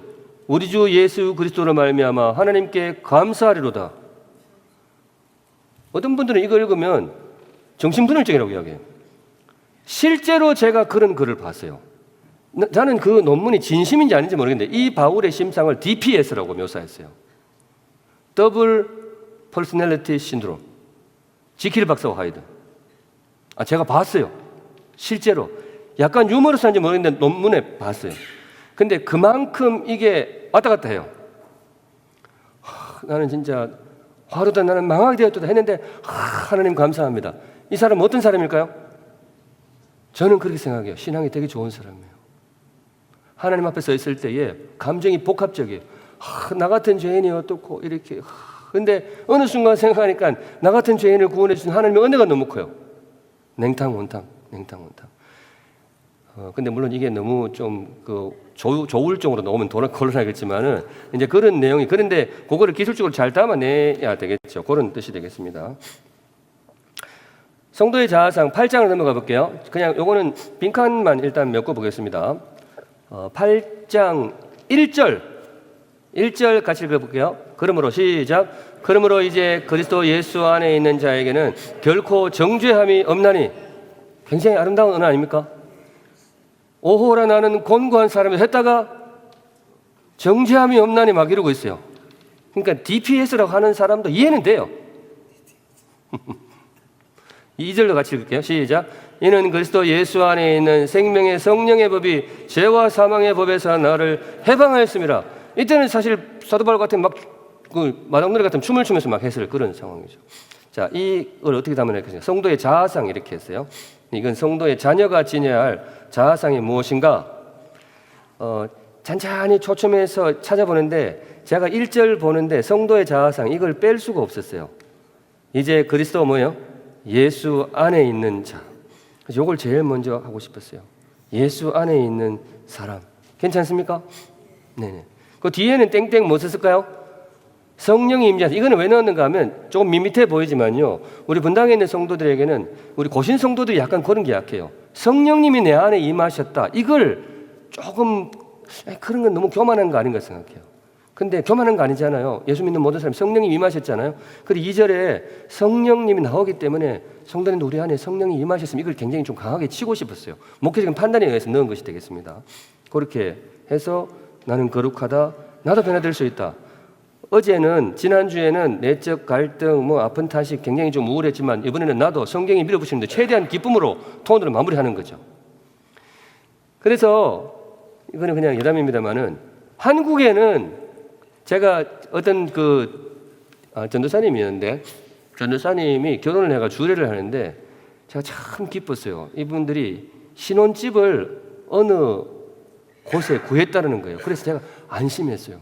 이분들은 정말 행복할 거라고. 왜냐, 거기다가 신혼집을 구했으니까. 두 글자, 어디에서 구했을까요? 아니에요. 저 인천 쪽에 있는 지하철역의 이름이 있습니다. 한국 너무 일찍 떠나서 잘 모르시는 분 있죠. 그거 들으면 금방 와요. 그분들은 평생 예수님 안에 거할 수밖에 없어요. 주안입니다. 주안. 주안역에다가 신방집을 구했다는 거예요. 신혼집을. 근데 너네 행복할 거야. 네, 그랬어요. 생각보다 이게 뉴욕 분들이 반응이 그렇게 좋지는 않아요. 이게 한국에서는 막 넘어가는데. 자, 그 다음에 로마서 8장 12절 18절. 하나님의 자녀. 제가 몇 절 가지고 이렇게 했을까요? 12절부터 그게 하나님의 이게 양자의 영 이래가지고 16절 같이 읽을게요. 16절 시작. 성령이 친히 우리의 영과 더불어 우리가 하나님의 자녀인 것을 증언하시나니. 여러분 혹시 아멘 하시려면 아멘 하세요. 우리 여기 계신 목사님들, 저와 여러분은 하나님의 자녀입니다. 이거 굉장히 좋은 소리 아닌가요? 저 어릴 적에 여름 성경학교 할 때 그 참 쑥스러웠는데 왕왕왕왕 나는 왕자다 뭐 이런 거 했었어요. 그렇죠? 그 다음에 또 뭐죠? 뭐 공공공공 나는 공주다 이렇게 했었어요. 근데 가만히 생각하니까 그런 책이 있었잖아요. 내가 배워야 할 것은 모두 유치원에서 다 배웠다. 신대원 3년 다녀봐야 이게 최고예요. 우리는 하나님 나라에 하나님의 자녀라는 거 알면 거의 다 아니에요. 근데 이 이름을 우리는 사실 너무 쉽게 넘어가요. 내가 하나님의 자녀라는 이름. 그냥 조금 이렇게 가볍게 비워서 United States of America의 아니구나. The President of United States가 영광스러운 이름인가요? 아니면 The Children of God이 영광스러운 이름인가요? 근데 우리가 설교할 때는 이렇게 이야기하는데 설교자가 진심으로 그렇게 믿고 있느냐? 이건 별개의 문제이거든요. 애들은 물으면 가르침들 하겠지. 하나님 자녀가 훨씬 좋아요. 그런데 목사님들은 진짜 그렇게 믿고 있냐 이거죠. 설교하면서 꼭 성도들에게만 설교하는 게 아니잖아요. 우리 자신에게도 설교하잖아요. 그죠? 그래서 저도 이 하나님의 자녀라는 이름을 정말 가슴에 한번 깊이 새기고 싶었겠죠. 그래서 하나님 자녀 붙들고 여기에 나와 있는 내용들은 이 본문 어디서 나왔어요? 그러면 이 목사님 물으시면 진짜 할 말이 없어요. 돼지 한번 보세요. 돼지. 하나님의 자녀 이 이름이 담긴 의미는 무엇인가? 첫째, 세상에서 가장 존귀한 이름. 몇 절에서 나왔는지 나는 몰라요. 자주 반복하고 되새겨야 할 이름. 이건 더더욱 몰라. 그러나 하고 싶은 말이죠. 목사로서. 그럴 수 있잖아요. 우리 하나님의 자녀 이거를 되새겨야 됩니다. 세 번째, 미래가 아름다운 이름. 이거는 여기 나왔을 거예요. 나중에 우리가 구원받게 되고 미래가 아름다운 이름. 그러니까 네 번째 뭐예요? 예수 믿으세요. 예수 믿음으로 얻을 수 있는 이름. 사실 설교가 이렇게 나아가도 괜찮지 않겠어요? 물론 그 신대원 다닐 때 설교 실습하는데 이렇게 설교하면 교수님한테 한 소리 듣습니다. 그러나 감사하게도 목사가 되고 나면 교수님들을 겁을 낼 필요가 없어요. 겁을 내야 됩니다. 제가 영상을 놓고 왔기 때문에. 자, 11번. 자연이 우리를 기다리는 이유가 무엇이냐? 피조물이 단식하며 기다린다 했는데 이게 맥락이 조금 잘 안 닿았는데 억지로 하면 복음을 받는 그릇이 뭐냐? 피조물에 대한 무슨 의식을 가지고? 책임의식을 가지고 받아야 되는데 그렇게 하고는 싶었는데 너무 억지로 끼워 맞추는 느낌이 있어서 그건 치우고 그냥 이 본문에 집중을 했어요. 거기에 보시면 피조물이 하나님의 자녀를 기다린다는 게 나오죠. 몇 절이죠?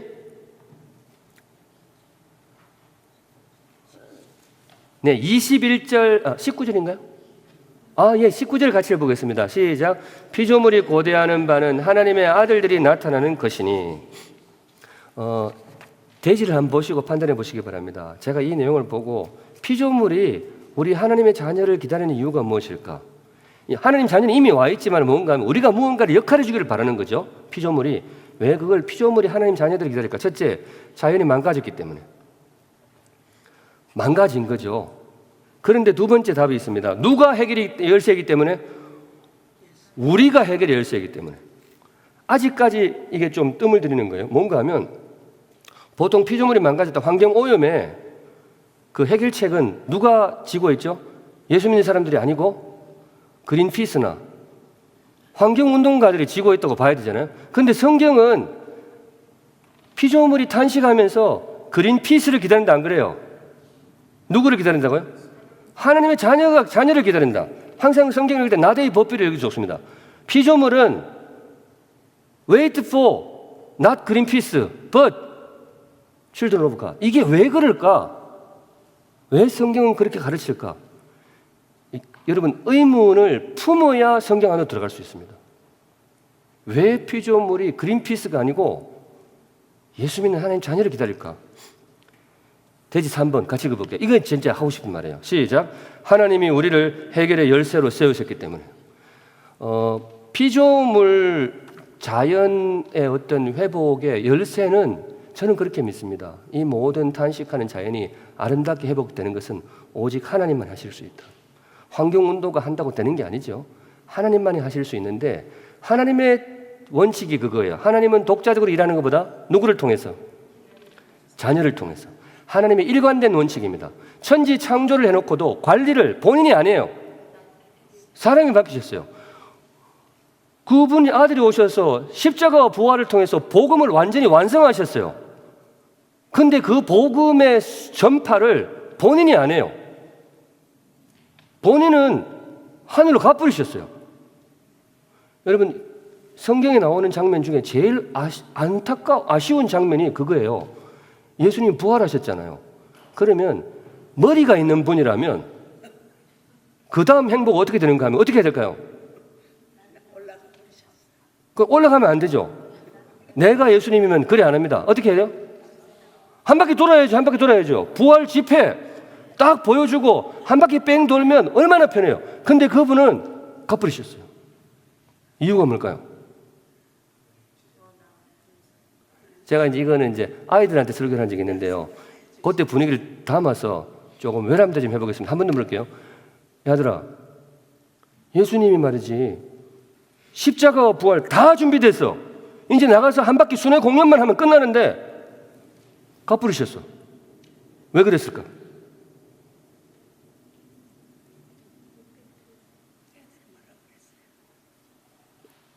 애들도 이 분위기였어요. 가만히 있었어요. 왜 그랬을까? 왜 그랬을까? 이유가 뭐예요? 약속하신 게 있어요. 목사님들 설교를 그래 하면 안 됩니다. 네가 있으니까. 빙고. 저는 그 예수님은 리더십에 정말 정점을 달리신 거예요. 리더십의 마지막 부분은 델리게이션입니다. 그걸 우리말로 위임 뭐 그런 거죠. 예수님 정말 대단하세요. 예수님은 온 천지 만물이 새롭게 되는 것도 바라시지만은 우리가 정말 귀한 사람이 되기를 바라시죠. 그래서 맡기시는 거죠. 저는 그래서 이 대목이 그리고 돼지 4번은 좀 저의 사심이 담긴 겁니다. 해결의 열쇠는 예배의 회복에 있다. 뜬금없죠? 우리가 할 수 있는 일이 무엇일까? 저는 그래요.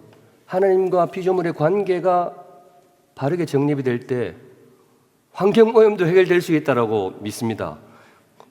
고신 목사라서 그런가요? 성경적인 원리 아닌가요? 모든 회복은 하나님께 있잖아요. 그래서 우리가 이 신음하는 피조물을 위해서 우리가 할 수 있는 최고의 서비스가 뭐냐? 저는 예배를 통해서 하나님과 관계를 바르게 하는 것이라고 믿습니다. 성도들 예배 좀 잘 드리라고 그렇게 했던 것 같아요. 자, 다음 페이지 2개 남았는데요. 성도의 행복이 무엇인가? 로마서 8장 26절에서 30절까지 끊었는데요.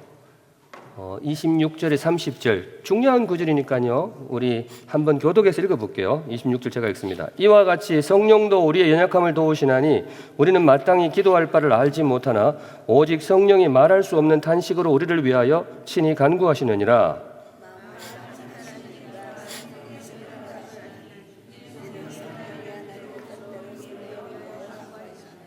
우리가 알거니와 하나님을 사랑하는 자 곧 그의 뜻대로 부르심을 입은 자들에게는 모든 것이 합력하여 선을 이루느니라.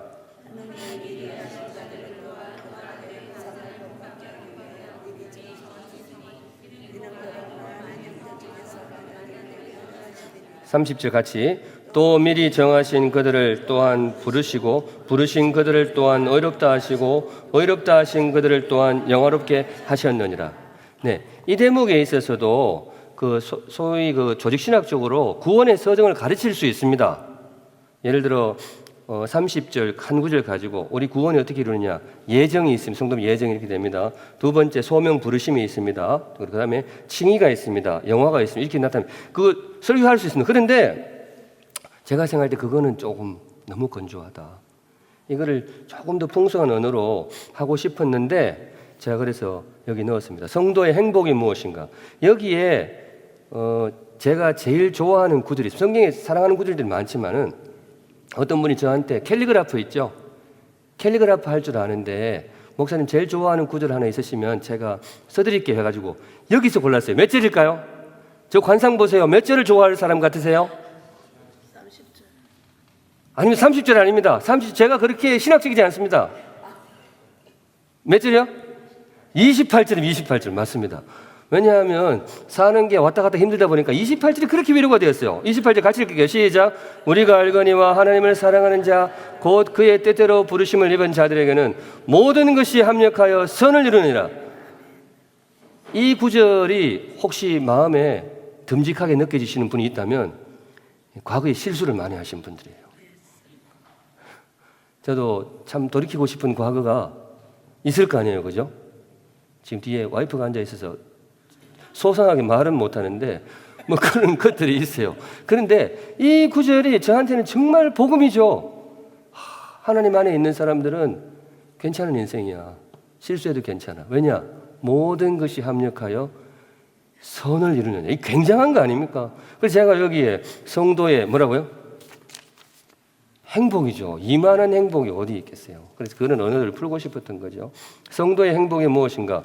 계획 가운데 태어난 사람이다. 계획 가운데 몇 절일까요? 뭐 어디서 썼는지 모르겠네요. 미리 정하신 이런 거 땄겠죠, 그죠? 네. 그 다음에 하나님의 꿈이 된 사람. 또 이건 뭘까요? 이 대목을 하면 그렇게 읽었을 거예요. 소명 그거 예정, 소명, 영화로우심. 이것이 하나님의 뭐라고요? 꿈인 거죠. 저는 그렇게 확신합니다. 아까 이야기했잖아요. 여러분, 하나님은 이 피조물이 아름답게 변화되는 게 중요할까요? 아니면 저와 여러분이 그 일에 참여하는 게 중요할까요? 저는 그게 중요하다고 생각해요. 왜냐하면 최근에 어떤 분이 참 이게 초신자가 질문을 참 해요. 그 질문을 제가 이제 천지 만물을 창조하시고 하나님이 사람에게 맡기셨다 이렇게 하니까요. 완전히 초짜예요. 이제 자매가 믿는 분인데 이제 자매하고 결혼하려고 신앙교육 받고 있는 거예요. 무슨 뜻인지 아시겠죠? 여자가 무서워요. 결혼이 무서워. 그 생짝하는데 근데 교육을 저희가 한 10주 하는데 한 6, 7주 되니까 신앙이 들어가요. 저희 교회는 그래가지고 신앙 가진 참 어리숙한 남자들이 굉장히 많습니다. 그런데 이분이 이렇게 물어요. 목사님, 제가 질문이 있는데요. 하나님은 그 왜 천지 만물을 창조하셨으면 자기가 하면 되는데 왜 사람한테 맡기셨어요? 이런 질문을 해본 적 없죠. 그러니까 그분이 뭐라고 했는가 하면 사실 우리가 없어도 되는 거 아니에요? 왜 자꾸 일을 이렇게 자꾸 사람한테 맡기세요? 사실 자기가 생각하는 우리가 사업을 경영한다 그러면 직원이 없어도 충분히 할 수 있는 능력인데 괜히 직원 들어오면 인건비 들잖아요. 이런 식의 질문이 나오는 거예요. 이거는 믿는 분들은 절대로 상상할 수 없는 질문이에요. 괜히 사람한테 맡겨가지고 골치 아프고 인력 관리하기 골치 아프고 돈 들고 사례비도 인건비 들었는데 왜 그걸 하냐 이거죠. 자, 목사님도 대답해 주세요. 왜 그럴까요?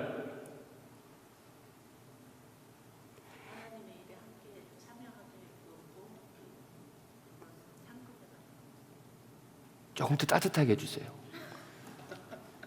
그리고 조금 뭉클하게 해주세요. 제가 첫 문장은 이야기합니다. 우리는 하나님에게 이게 아니라 이거다.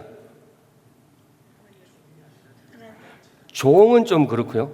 우리는 하나님의 자녀니까. 예, 그거였습니다. 제가 딱 한마디는 알아듣는데요. 우리는 하나님께 아까 말했던 직원이 아니고 자녀야. 그러니까 이 사람이 알아들어요. 아, 그러면 되겠네요. 자녀는 인건비 문제가 아니잖아요. 돈이 들어도 자녀가 성장하는 모습을 보는 것이 아버지의 최고의 기쁨이잖아요. 그래서 제가 이제 그런 게 있었던 것 같아요. 하나님의 꿈이 된 사람. 세밀한 로드맵입니다. 구원의 서정을 로드맵이라고 썼어요. 이것도 약간 묵상에 들어갔다고 할 수 있는데요. 내일 일은 내가 어떻게 될지 몰라요. 뭘 해도 몰라. 그러나 내가 확신할 수 있는 것은 적어도 내 인생에 대해서 하나님 머릿속에는 뭐가 들어있다? 로드맵이 들어있다라는 확신을 저는 여기서 얻었네요. 29절.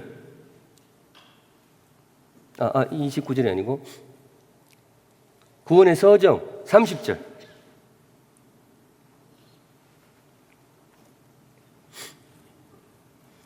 구원의 서정이라는 것이 단지 조신신학적인 구원론 용어가 아니고 나를 향한 하나님의 계획이 있다는 거죠. 저는 이제 그런 고백들은 많습니다. 제가 강의 시작하면서 제가 목회하다가 신학교 갔다가 목회 왔다 그랬는데 여러분 이게 다양한 경험을 쌓은 것 같으세요? 아니면 여기서 쫓겨나서 일로 간 것 같으세요? 이런 말하면 너무 속상한데 제가 원해서 갔을까요? 잘려서 갔을까요? 이게 기분 나쁜 일인데 제가 원해서 간 적이 없어요. 기분 나빠. 제가 지금 여러분들 그래도 하루 종일 강의인데 제가 어디서 잘릴 사람입니까? 근데 잘렸어요. 너무 힘이 들어서 여기서 목회를 했는데 저 진짜 목회 현장에 있는 분들 진짜 진심으로 존경합니다. 왜냐하면 제가 목회를 접고 나왔어요. 도무지 안 돼요. 너무 힘이 들어가지고 한 2, 3년 단위로 너무 힘이 들어가지고 3년쯤 됐을 때 그만두려고 이렇게 막 하다가 길이 막혔고 하다가 도저히 안 돼서 끝내서 뛰쳐나오는 명분으로 삼았던 게 사실 교수였어요. 교수도 안정적인 교수직이 아니었어요. 그냥 한국에 가면 지금 뭐가 있는 건 비정년 트랙이 있습니다. 그 교육부의 보고용으로 장기간 시간 강사 그런 게 있어요. 사실 그걸로 나갔어요. 근데 왜 나간 거? 여기 있으면 사람이 죽을 것 같더라고요. 그래서 나왔어요. 나가서 또 여기서 열심히 하고 있다 그러는데 제가 하는 설교 방식을 학교에서 안 좋아해요. 그래서 또 길이 막혔어. 어떡하나 했는데 그럼 다시 목회를 나가지 뭐. 목회를 나갈 때 마침 그때 하나님이 샘물교회를 연결해 주셨어요. 그래서 어떤 분들은 막 좋은 데 찾아간 걸 내 인생이 그렇게 평탄하지가 않았어요. 오늘 강의 언제 끝날지 몰라요. 이거 이야기 나오면. 한 3시간 이야기해야 돼. 그래, 저는 나름 자부합니다. 목회하시면서 힘드신 거 많으시죠? 제가 좀 알아요. 저희 와이프도 알고. 심지어 목회가 막 거칠어지니까요. 교인 중에 그게 본심인지 아닌지 모르겠는데 제 아이를 건드리려고 그러더라고요. 바로 자르고 나왔어요. 하여튼 맥락이 좀 그랬습니다. 저희 아이들에게 상처가 가게 생겼더라고요. 저는 그래서 항상 옛날부터 그런 고민을 했어요. 목회와 가족 사이 둘 중에 하나를 지켜야 된다면 나는 뭘 지킬까? 예, 한국 목사님들한테는 쉽지 않아요. 저는 이제 늘 그래서 가족을 지켜. 사실 그래서 그만뒀어요. 여기서 그만합시다. 이거 하다가 오늘 큰일 나겠어요. 그러니까 근데 이게 뭔가 하면 세밀한 로드맵. 그러니까 하나님이 나는 자충우돌 하지만 지금 돌아보면 이제는 고백할 수 있어요. 지금은 그 한국에 그런 텔레비전 프로가 있어요. 이제는 말할 수 있다. 지금 돌아보니까 하나님이 인도하심이었다. 그리 할 수 있어요. 그래서 이걸 로드맵으로 보였고요. 마지막 4번째, 뜨거운 땡땡 가운데 있는 사람. 거기 보시면 성령님이 말할 수 없는 탄식으로 기도한다는 내용이 나와요. 저는 그게 꼭 나를 위한 것 같더라고요. 그러니까 내가 이렇게 힘들고 할 때도 하나님 해주실 것이다. 그렇게 했습니다. 마지막 로마서 8장 31절 39절. 아까 이야기했는데요. 남편이 왜 남편이라고요? 남의 편이라고 남편이죠. 근데 이 로마서 마지막 부분에 나오시는 내용이 뭔가 하면 바울을 통해 우리에게 주시는 확신은 무엇인가? 하나님은 뭐예요? 내 편이시다. 거기 보시면 9절에 실제로 그렇게 나와요. 한 구절만 읽어볼게요. 32절 같이 읽겠습니다. 31절 읽을게요. 시작. 그런즉 이 일에 대하여 우리가 무슨 말하리요? 만일 하나님이 우리를 위하시면 누가 우리를 대적하리요? 목회자에게는 꼭 필요한 재주가 뭔가 하면 성경적인 표현을 시장 언어로 바꿀 수 있어야 됩니다. 삶의 언어로. 그래서 제가 이걸 바꿨어요.